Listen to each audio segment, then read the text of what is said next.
Olá, meus amigos, minhas amigas, sou o professor Lac. Vamos continuar nossa aula de formalização de contratos, parte 2.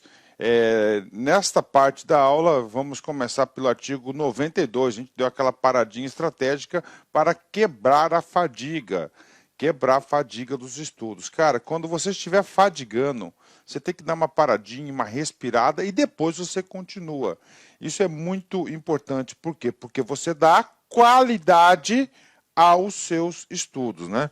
Artigo 92, então vamos ver comigo. Qual que é o trabalho do artigo 92? São necessárias em todo contrato, cláusulas que estabeleçam, né?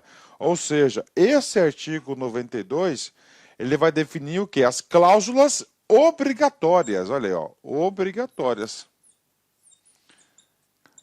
Ou seja, né, no mínimo, deverão ter as seguintes cláusulas. Isso aí é muito importante o aluno concurseiro saber. Primeiro, o objeto. O que é objeto? Né? Objeto é aquilo que vai ser contratado. O objeto do contrato é uma locação, é uma aquisição, é um serviço e os seus elementos característicos. Então, primeiro, o objeto e os seus elementos característicos. Segundo, vinculação ao edital de licitação e à proposta licitante vencedor, ou ao ato que tiver autorizado a contratação direta e a respectiva proposta, né? Então, o que acontece? Já expliquei para vocês. Você tem o contrato administrativo, né? Está aqui, tá? Então, o contrato. Esse contrato tem o quê? Uma origem. Origem. Primeiro, qual que é a origem? A licitação. Inclusive, lá na licitação, tá, você tem o que? A minuta desse contrato. Ele pode ser a licitação ou a contratação direta. A contratação direta dar-se-á ou pela inexigibilidade ou pela dispensa, né? Então tem que ter essa vinculação. Então o contrato administrativo não surge do nada, tá? Ele passa a ser um ato secundário, também importante para a validade, tá? Terceiro item, vamos lá. A legislação aplicável à execução do contrato, inclusive quanto aos casos omissos, né? Então ele tem que definir como que será executado o contrato, então a execução do contrato. O regime de execução, empreitada integral, semi-integrada, global, né? Ou a forma de fornecimento, fornecimento único, parcelado, o preço e as condições de pagamento, os critérios, a data base e a periodicidade do reajustamento de preços e os critérios de atualização monetária entre a data da inadimplemento das obrigações e o efetivo pagamento, né? Ou seja, as cláusulas aí, né? As cláusulas de pagamento, é um contrato, né? Realmente é um contrato, tem que ter todas essas cláusulas. E detalhe, o contrato faz o quê? Leis entre as partes, né? Os critérios e a periodicidade da medição, quando for o caso, e o prazo para liquidação para o pagamento. Professor, medição. Cara, medição é muito utilizada em obras, né? Então, a obra é definida por etapas, né? Finalizou cada etapa, realizar-se-á a medição e, consequentemente, o pagamento e as datas do pagamento, né? Vamos lá, o 7. Os prazos de início das etapas de execução, ou seja, o cronograma, conclusão, entrega, observação e recebimento definitivo quando for o caso.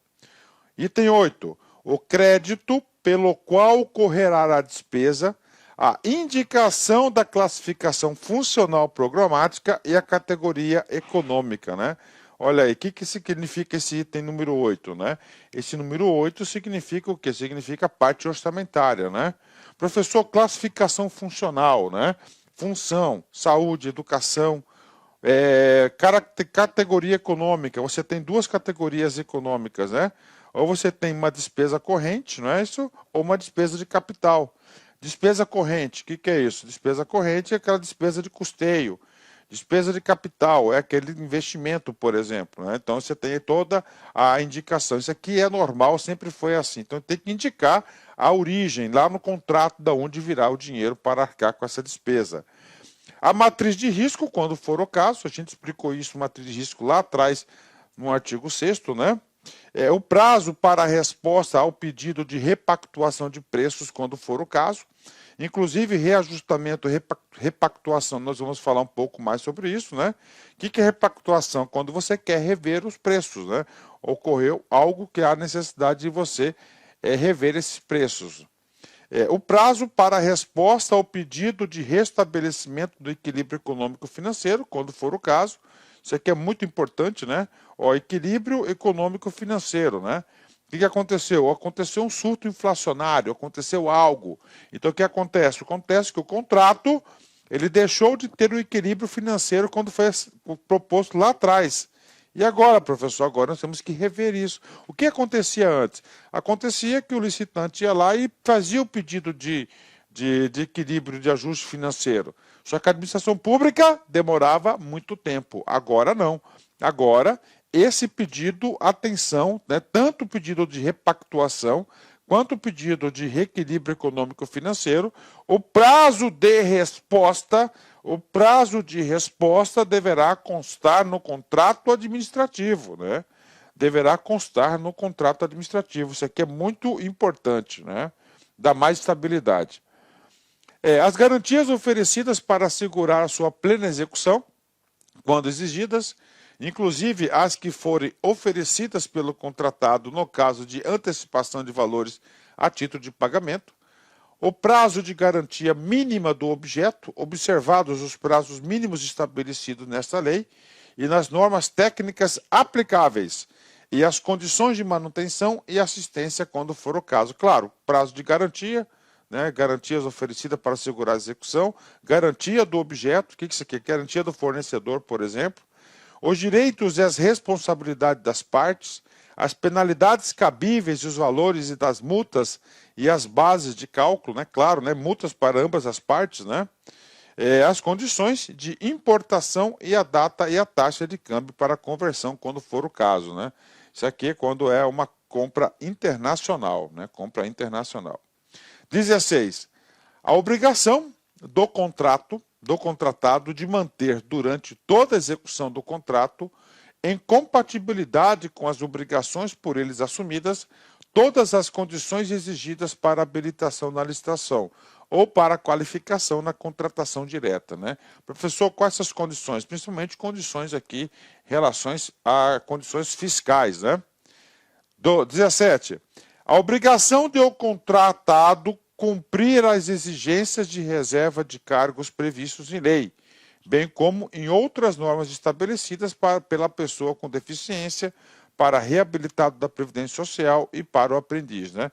Então, o que acontece? Hoje nós temos uma legislação trabalhista no Brasil, né, que obriga o setor privado a reservar determinadas vagas. Em especial, pessoas com deficiência, menor aprendiz, e nós temos aí pessoas com reabilitação na Previdência Social. Então, também os contratados deverão aí garantir essas regras, né?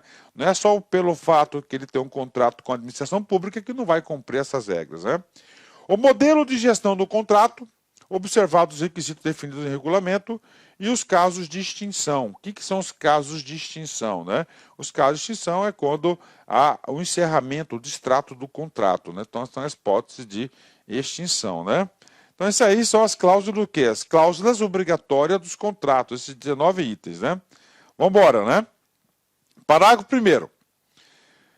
Os contratos celebrados pela administração pública com pessoas físicas ou jurídicas, inclusive as domiciliadas no exterior, deverão conter cláusula que declare competente o foro da sede da administração para dirimir qualquer questão contratual, ressalvadas as seguintes hipóteses, né? Professor, o que diz aqui o parágrafo 1º? O parágrafo 1º, ele fala do foro, tá? Professor, o que significa o foro? O foro é o local que é da justiça. Aí, ó, do local da justiça. Qual justiça que vai ser competente para ter? Contrato entre as duas partes, está ali. E aí, professor? Aí houve uma discordância de qualquer uma das partes. Por exemplo, a empresa tem uma sede lá em São Paulo e assinou um contrato com o governo do Mato Grosso, em Cuiabá. Qual que vai ser? Vai ser lá da sede de São Paulo ou vai ser aqui? Então a lei deixou claro. Então sempre, regra geral do foro, regra geral, ó, regra geral do foro, né? Sempre vai ser o quê? Vai ser a sede da administração. Sede da administração. Isso aqui é a regra geral, né? Professor, vamos lá. Qual que é o foro do município? Né? Qual que é o foro do município? Vai ser onde fica a sede do município, né? Sempre, né? Do município, tá lá, né? Vai estar lá sempre é isso, né? O local do município, né? O município, beleza? Agora o seguinte, vamos lá, do estado.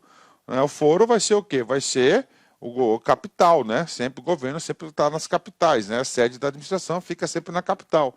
Então essa é o local do foro. Professor, então regra geral, qual que é a regra geral? Sede da administração. Tem exceção? Tem exceção, né? E aí, consegue visualizar alguma exceção? Sim. Né? São os casos o quê? De licitações internacionais na qual a administração pública venha participar. Olha aí. Licitação internacional, são todas regras de exceção ao foro, né? Licitação internacional para a aquisição de bens e serviços cujo pagamento seja feito com produto de financiamento concedido por organismo financeiro internacional de que o Brasil faça parte ou por agência estrangeira de cooperação. Nós já vimos isso lá no começo. O que acontece? É até alguma das regras de exceção de aplicação da licitação. O Brasil faz parte aí do Banco Mundial, por exemplo, né? Da ONU. E aí a ONU definiu que o FMI, Fundo Monetário Internacional, vai financiar alguns empreendimentos. E aí o que acontece? Nesses empreendimentos, lá, né, como o Brasil vai fazer parte, nessa adesão do Brasil tem as regras específicas de contratação. Se lá colocar, não, o foro vai ser a sede das Nações Unidas em Nova York. Pronto. Tirou essa regra, né? 2, contratação com empresa estrangeira para a compra de equipamentos fabricados e entregues no exterior, precedida de autorização do chefe do Poder Executivo. Olha, ó, então licitação internacional, não é isso? De equipamentos fabricados e entregues no exterior, não no Brasil. Se for no Brasil, segue o caput, né? Vamos lá. Aquisição de bens e serviços realizados por unidades administrativas com sede no exterior. Claro, né? Então, são os 3 casos de exceção de foro, né? Por exemplo, embaixada brasileira nos Estados Unidos comprou lá insumos, fez um contrato administrativo com fornecedor local, com licitação, tudo bonitinho. E aí, o foro vai ser no Brasil? Claro que não, o foro vai ter que ser lá, senão vai ter inviabilizado qualquer tipo de litígio, né? Então, são os 3 casos, apenas os 3 casos, aonde o foro do contrato não será, né? O foro é o local da justiça, né? Qual justiça que vai julgar qualquer litígio entre as partes, né? Parágrafo 2º, vem comigo, né? De acordo com as peculiaridades de seu objeto e de seu regime de execução, o contrato conterá cláusula de que preveja período antecedente à expedição da ordem de serviço para verificação de pendências, liberação das áreas ou adoção de outras providências cabíveis para a regularidade do início de sua execução, né? Então, o que acontece aqui? Que aqui é um prazo extra que tem um contratado, é um prazo extra de início. Então, o cara fez a licitação, ele venceu a licitação, aí vai ser feito o contrato administrativo, fez o contrato administrativo, aí ele tem que iniciar a execução. Tá? Tem que iniciar a execução. O que acontece? A lei de licitações e contratos sabiamente falou, cara, eu vou te dar um prazo adicional para que você regularize a sua situação, tá certo? Para você começar a execução, né?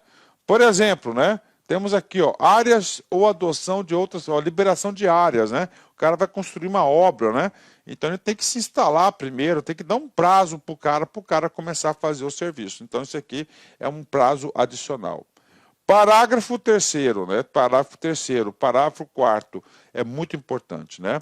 O que acontece, gente, né? Aqui é um contrato administrativo. Pensa comigo, vamos lá. Juízo de valor. Tente formar sempre juízo de valor que você vai bem nas provas. Parte A, administração pública. B, o particular, que pode ser uma pessoa física ou uma pessoa jurídica. Está aqui, faz um contrato entre as partes. Cara, nesse contrato dessas partes, nenhuma das partes é para ter o quê? Tirar vantagem sobre um ou outro. A administração pública não pode enriquecer na custa dos outros, tem que ter um equilíbrio entre as partes, é uma relação profissional. Olha, estou precisando de tal coisa, você entrega, eu te pago, ponto final. Ou de um serviço, de uma obra, de uma compra, qualquer coisa. Então você tem que manter o equilíbrio, tá certo? Então o que acontece? Tempos atrás, não agora, né? Agora talvez algum caso aqui, outro caso acolá, mas é o seguinte, o que acontece? Eu não vou contratar com a administração pública porque ela demora muito tempo reajustar. A nova lei de licitação veio resolver isso. O que a nova lei criou aqui, ó? Independente do prazo de duração, independentemente do prazo de duração, o contrato deverá conter cláusula que estabeleça o índice de reajustamento de preço, com data base vinculada à base do orçamento estimado e poderá ser estabelecido mais de um índice específico ou setorial em conformidade com a realidade do mercado dos respectivos insumos, né? Vou dar uma paradinha para beber uma água. Ave Maria, deu um pigarro aqui na minha garganta aqui, nossa senhora, né? Mas sabe o que foi isso aí, pessoal? Foi o seguinte, não sei se vocês sabem, né? Mas eu gravo em Cuiabá, tá? Eu gravo em Cuiabá, na minha residência. Nossa sede fica em Cuiabá. E Cuiabá foi acometido aí por um frio. Foi um frio aí de uma semana aí. Foi gostoso o friozinho. Normalmente aqui não tem frio, né? Normalmente aqui sempre é um calor, né? Mas agora o tempo está mudado, não é nem época de frio, né? Não é nem época de frio. Veio esse frio aí. E aí eu acho que eu vou ficar um pouquinho gripado. Então vamos embora, vamos gravar essa aula aqui, terminar para que a gripe não venha atrapalhar. Então vem comigo, né? Vou ler novamente, né? Então o parágrafo 3º ele trata de uma coisa, de um assunto muito importante, que é o índice de reajustamento de preços, né? Isso aqui é uma garantia, principalmente para o contratado, né? Por quê? Porque ele vai fornecer um serviço. Às vezes ele fornece o serviço por um bom prazo. E ele tem que manter o quê? O equilíbrio econômico-financeiro. Professor, por que tem que manter o equilíbrio econômico-financeiro? Por vários motivos. Primeiro, para que o fornecedor tenha uma saúde financeira boa, até para ter condições de prestar uma boa prestação de serviço para a administração pública. Tá? E a administração pública? A administração pública ela não pode se enriquecer nas custas dos outros, é uma relação profissional. Então, o que diz aqui o parágrafo? Independente de qualquer coisa, isso aqui é uma cláusula obrigatória, isso aqui é questão de prova, isso aqui é muito importante. Então, deverá conter o índice de reajustamento de preço, com data base vinculada à data do orçamento estimado, e poderá ser estabelecido mais de um índice específico ou setorial. Pode ser o INPC-BGE, pode ser o índice do setor, em conformidade com a realidade de mercado dos respectivos insumos, né? Ou seja, tem que estar conectado aí o que está sendo praticado no mercado, não pode ter tratativas diferentes, né? Então, o parágrafo 3º, ele fala exatamente isso, né? Ele fala sobre o quê? Ele fala sobre reajustamento. Agora, nós temos uma outra situação, tá? Uma situação muito importante, contratos de prestação de serviços, que são serviços contínuos, né? Nos contratos de serviços contínuos, observado o interregno mínimo de um ano, o critério de reajustamento dos preços será por. Então vamos lá. Aqui são os contratos, principalmente os contratos de prestação de serviço. Tá? Primeira regra para reajustar. Tem que ter cláusula de reajustamento? Tem. Só que é o seguinte, primeiro tem que ter o prazo de um ano. Tá aqui, né? Tem uma palavra aí não muito usual no nosso idioma, né? Interregno, né? Interregno mínimo de um ano, então tem que passar. Serviços contínuos. Lembre-se que serviços contínuos são aqueles serviços, normalmente, que nós temos o quê? Mão de obra, não é isso? Nós temos bastante, mão de obra. Então, o que acontece? O salário, ele é todo ano reajustado. Então, tem que passar um ano para ter o reajustamento, né? Aí nós temos duas condições, né? Duas condições. Primeiro, quando a gente fala de serviços contínuos, nós temos um tipo de serviço contínuo, que eu já expliquei para vocês, que é por dedicação exclusiva. O que é um serviço... Atenção, gente, olha só. O que é um serviço contínuo de dedicação exclusiva? É quando tá? A administração pública contrata, por exemplo, uma equipe de TI, pessoas, né, analistas, né, que essas pessoas vão trabalhar exclusivamente em dedicação exclusiva para a administração pública. Então, isso aqui é um contrato de dedicação exclusiva, né? Então, esse cara aqui, né? Então, isso aqui, nesse caso aqui, vai ser uma repactuação. E como é que vai ser o reajustamento dos preços aqui? Ou vai ter uma repactuação quando houver regime de dedicação exclusiva de mão de obra ou predominância de mão de obra mediante demonstração analítica de variação dos custos, né? Então, todo ano vai ter aí uma repactuação e vai analisar os custos. Por quê? Porque são pessoas, cara, você pega principalmente o setor de TI, cara. Hoje no Brasil nós não temos analistas aí, programadores para dar conta da demanda no Brasil. Não temos isso, né? Então o que acontece, cara? Acontece o seguinte, que às vezes, né, o cara tá lá de dedicação exclusiva, ele é um analista sênior, né? Ele começou o contrato com 12 mil, só que passou um ano, cara, o mercado tá pagando 40 mil.